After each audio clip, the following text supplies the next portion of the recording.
सत्संग है मनुष्य जन्म का उद्देश्य। नाना प्रकार के सांसारिक पदार्थों और सुख सुविधा के साधनों के होते हुए भी मनुष्य सुखी नजर नहीं आता। उसे अपने आप से या संसार के पदार्थों से कोई संतोष नहीं होता। धार्मिक सिद्धांतों तथा सदाचार के नियमों की भी कोई कमी नहीं रही है। प्रत्येक मनुष्य अपने आप को किसी एक अथवा दूसरे धर्म या समुदाय का अनुयायी मानता है, परंतु उसे सांसारिक समृद्धि में कोई सुख, धार्मिक परंपराओं में कोई रस नहीं मिलता है। उसे जीवन ही नीरस लगता है। सब कुछ होते हुए भी उसके अंतर में आकुलता और अकेलेपन की भावना बनी ही रहती है। यह आत्मा का अपने असल की ओर स्वाभाविक झुकाव है। आत्मा परमात्मा का अंश है।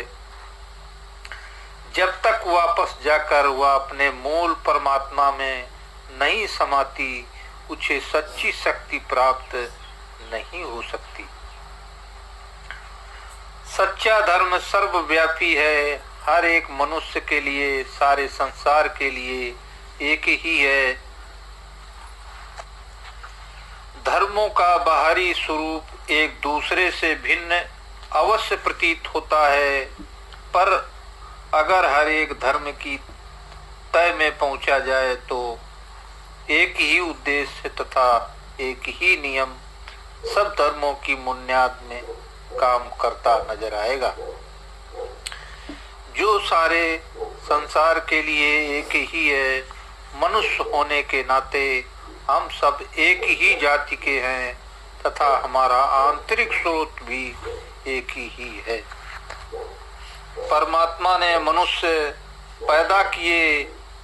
वे सिख, मुसलमान, हिंदू, ईसाई, बौद्ध, जैन आदि बाद में बने। आज से 500 वर्ष पहले सिख नहीं थे। 13 वर्षों पहले मुसलमान नहीं थे। 2000 वर्ष पहले ईसाइयों का नाम तक न था। धर्म, देश और जाति में ये संकुचित सीमाएं हमारी अपनी बनाई हुई है। वास्तव में सब मनुष्य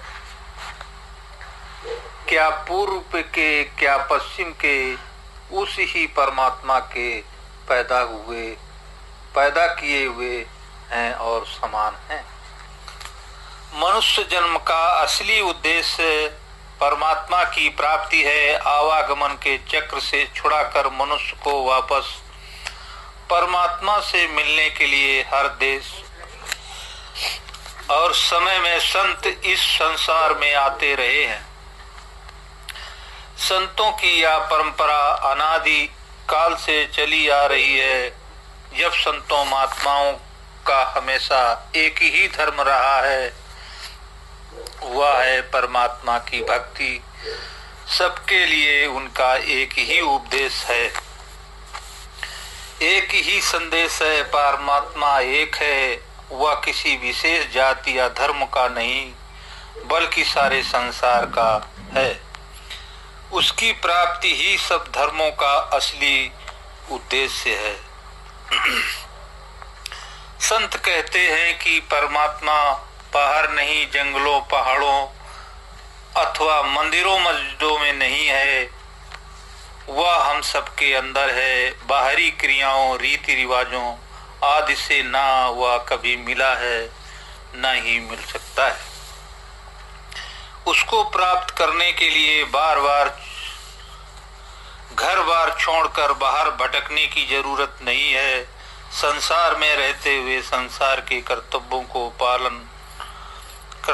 को पालन पूरा करते हुए हमें उसे अपने अंदर ही ढूंढना है और वह अंदर ही मिलेगा।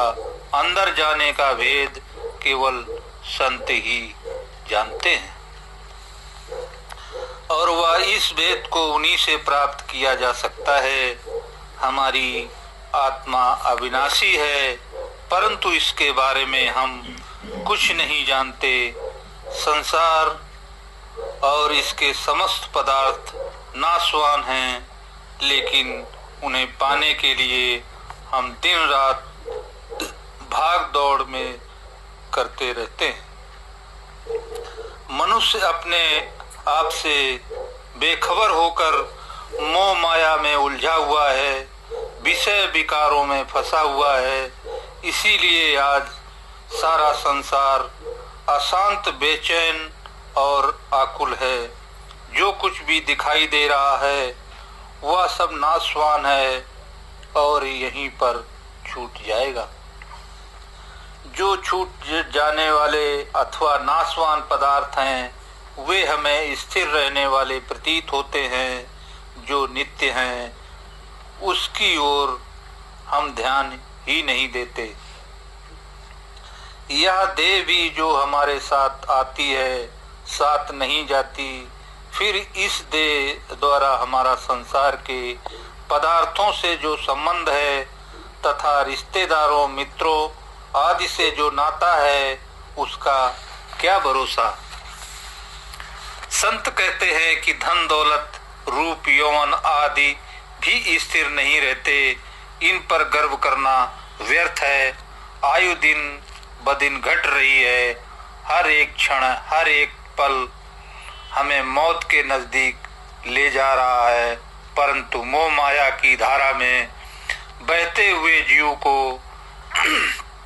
अपनी इस अवस्था का पता ही नहीं। वह शरीर, घर बार और परिवार के बंधनों में उलझा पड़ा है और उन्हीं में सुख व शांति ढूंढ रहा है। परंतु जो नाशवान है उसका सुख किस प्रकार स्थायी हो। उसका जीवन एक रात के मेहमान के समान है जो रात काट कर दिन चढ़ते ही चल देता है। वह सब देखते हुए भी मनुष्य इस जगत की आशा बांधे रखता है। जो वृक्ष की ढलती परछाई की तरह कभी हाथ नहीं आता, या मनुष्य जन्म अनमोल है, बार बार नहीं मिलता। मनुष्य जन्म ही परमात्मा से मिलने का अवसर है। यही मुक्ति प्राप्त करने का मौका है। 84 के चक्कर में चिरकाल तक भटकने के बाद हमें मालिक से मिलने का यह अवसर मिला है। संत पुकार पुकार कहते हैं कि इस अमूल्य अवसर का लाभ उठाओ। परमात्मा की भक्ति का मार्ग अपनाकर इसी जन्म में जीते जी मुक्ति प्राप्त करना है। संत मृत्यु के बाद ही मुक्ति का भरोसा नहीं दिलाते। संतों का मत नगद सौदा है, उधार नहीं। यदि जीव को जीते जी अभ्यास के द्वारा अपने अंदर मालिक के दर्शन न हो तो मरने के बाद मुक्ति मिलने का या परमात्मा की प्राप्ति का क्या भरोसा। जो जीते जी अनपढ़ हैं वह मरकर भी विद्वान और पंडित तो नहीं बन सकता। जो जीते जी चोर व दुराचारी है वह मरकर पर महात्मा तो नहीं बन सकता। मुक्ति और परमात्मा की प्राप्ति इसी जन्म में हो सकती है। इसीलिए संत कहते हैं कि अभ्यास के द्वारा उस परमात्मा का अपने अंदर साक्षात अनुभव करो। तर्क वितर्क में मत पड़ो, अभ्यास करो और इसी जन्म में अपनी आँखों से हकीकत को देखो। समय का महत्व याद रखो। मनुष्य जन्म का मूल अवसर कहीं हाथ से न निकल जाए, क्योंकि समय के सागर ही लहरें किसी की प्रतीक्षा नहीं करती। संतों की शिक्षा सरल, व्यवहारिक और सबके लिए समान है। वे घर बार छोड़ने को नहीं कहते, बल्कि अपने कर्तव्यों का पालन करते हुए, अपनी जिम्मेदारियों को निभाते हुए आध्यात्मिक अभ्यास करने का आदेश देते हैं। अपनी आजीविका के लिए कार्य करते हुए, अपना और अपने परिवार का पालन करते हुए परमात्मा की भक्ति करने का मार्ग बताते हैं। समाज पर भार बनकर जीवन बिताना भक्ति के लिए अनुकूल नहीं है। शुद्ध आजीविका के बिना शुद्ध विचार और सच्चा विवेक संभव नहीं। संत स्वयं भी अपने निर्वाह के लिए औरों का निर्भर नहीं रहते। कबीर साहब, गुरु नानक साहब, गुरु रविदास जी, संत नामदेव जी आदि संत, सभी संत अपनी आजीविका के लिए श्रम करते रहे हैं। भक्ति का आक्रमणता या आलस्य के साथ कोई मेल नहीं है। संतों ने स्वयं कर्मठता और आत्मनिर्भरता का उदाहरण बनकर दिखाया है। संतों का संपूर्ण जीवन परोपकारमय होता है। वे परमपिता परमात्मा के सच्चे पुत्र होते हैं। उनके लिए सब धर्म, जातियां, पंथ और संप्रदाय समान हैं। वे सब देहधारियों में एक ही परमात्मा को देखते हैं। धर्म और जाति के पक्षपात से रहित वे सारे संसार को निडर होकर समान उपदेश देते हैं। वे कोई नया मजहब या संप्रदाय चलाने नहीं आते।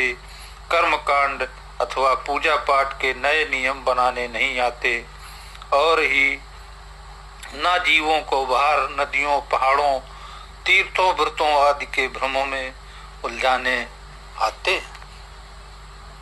वे भ्रमों में उलझे हुए बाहर मुखी जीवों को सच्चाई और हकीकत का संदेश देने आते हैं।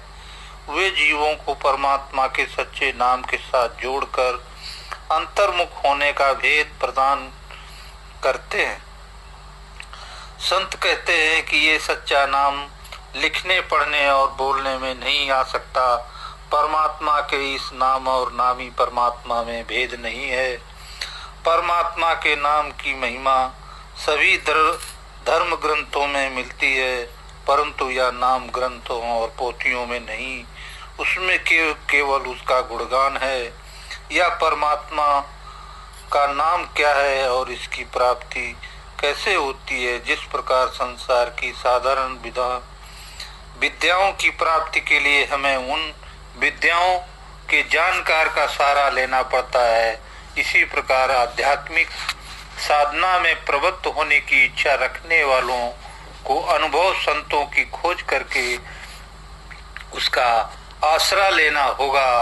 संतों की शरण तथा उनके सत्संग में जाकर ही परमात्मा के इस सच्चे नाम का पता लग सकता है और उन्हीं से इसकी प्राप्ति हो सकती है। अब सत्संग यहीं पे समाप्त होता है।